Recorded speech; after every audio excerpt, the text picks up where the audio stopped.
घनश्याम भाई, आज अखिलेश यादव ने हाथ में अन्न लेकर अन्न संकल्प किया है, लेकिन राकेश टिकैत 2 दिन पहले जो नरेश टिकैत के थे बोल, वो भी सब चेंज हो गए। वो कह रहे हैं जिसने काम किया वो जनता खुद तय करेगी।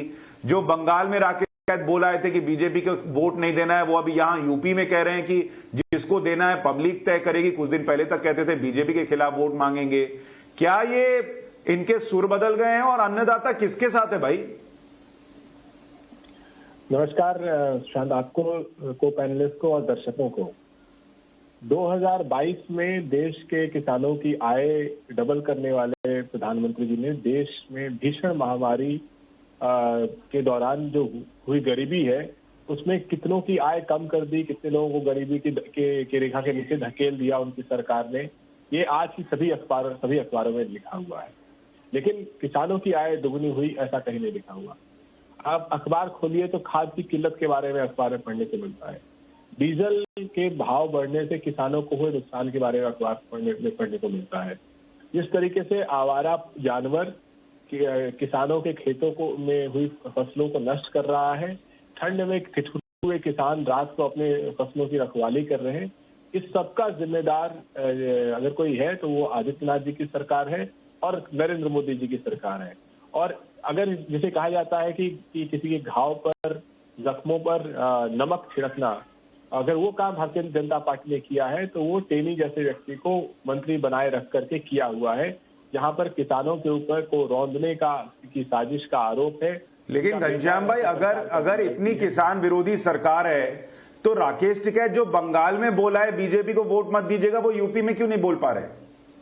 मुझे लगता है इसका जवाब आपको पता है, सवाल क्यों पूछ रहे हैं। जब आपको पता है कि जो भारतीय किसान यूनियन ने घोषणा की थी वो बंगाल चुनाव से पहले तो नहीं की थी।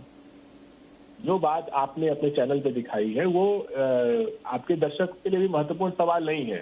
भारतीय किसान यूनियन ने एक घोषणा की थी, उसके आधार पर उस आंदोलन की एक रूपरेखा तय हुई है। वो अपने अनुशासन में उस रूपरेखा के दायरे में चल रहे हैं। चाहे उनसे से संजीव बालियान मिलने चले जाए तो उससे क्या हुआ? ये सच नहीं है कि जगह जगह भारतीय जनता पार्टी के विधायकों को किसान थप्पड़ मार रहे हैं, उनके मंच पर चढ़ के मार रहे हैं। क्यों? पर सर, उससे ये हुआ कि संजीव बालियान गए और नरेश टिकैत के सुर बदल गए। उन्होंने कहा कोई वोट नहीं मांगेगा, किसी के लिए वोट नहीं मांगेगा। देखिए, ये तो मैंने पुनः कहा कि आप वो खबरें चला दीजिए जब भारतीय किसान यूनियन ने ये फैसला किया था कि चुनाव में उनका क्या रुख रहेगा। ये तो सवाल ही नहीं है, ये संदेह पैदा करने वाली बात है। देश के किसानों ने कभी भी शहजाद पूनावाला, आप लोगों ने छोड़ा है। जो राकेश टिकैत बक्कल उतारने से नीचे बात नहीं करते थे, ऐसा क्या कर दिया वो आपके खिलाफ बोल नहीं रहे? किसान आपके खिलाफ बोल नहीं रहा, नरेश टिकैत के सुर बदल गए।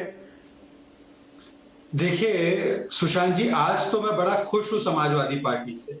इसलिए खुश हूं क्योंकि जो कल तक गण संकल्प की बात करते थे, गन्नदाता आज अन्नदाता की बात कर, अन्न संकल्प ले रहे हैं जो गण संकल्प में माहिर है। उनका टिकट का वितरण आप देखेंगे वैसे तो गण संकल्प वाले लोग ही है। नाहिद हसन, जिसने वहां की बहु बेटियों को, मुस्लिम जो वहां का एक तबका है, जिस प्रकार से उसने पलायन करने पर दूसरे समुदाय को मजबूर किया, उसका नेतृत्व करने वाले गण संकल्पी नाहिद हसन को टिकट दिया।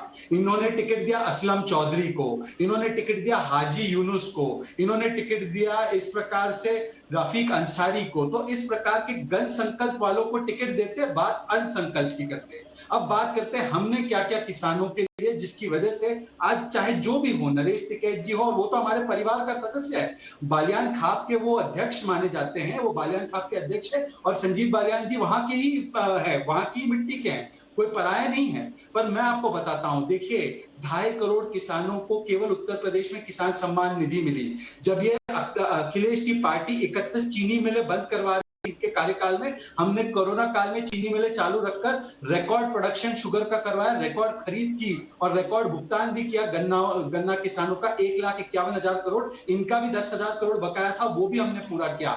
आज इन्होंने 10 साल में, मैं आपको आंकड़े के साथ बोलना चाहता हूं, इन्होंने 220 लाख मीट्रिक टन गेहूं की खरीद की 10 साल में। बीएसपी और एसपी ने, हमने 4 साल में 218 लाख की खरीद की। इन्होंने चावल की खरीद की 238 लाख 10 साल में मेट्रिक टन, हमने 214 लाख मेट्रिक टन खरीद की केवल 4-4.5 साल में। आज हमने करोड़ों किसानों को जो फायदा पहुंचाया है, उसकी वजह से आज सभी लोग कह रहे हैं, सभी लोग बोल रहे हैं कि देखिए किसानों का असली हितैषी वही हो सकता है जिसने स्वामीनाथन कमीशन की रिपोर्ट को लागू किया। तो फिर संजीव बालियान जो है वो नरेश टिकैत को मनाने क्यों गए थे?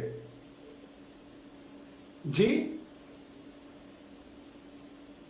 तो फिर अगर इतना किसानों के लिए किया तो संजीव बालियान नरेश टिकैत को मनाने क्यों गए थे?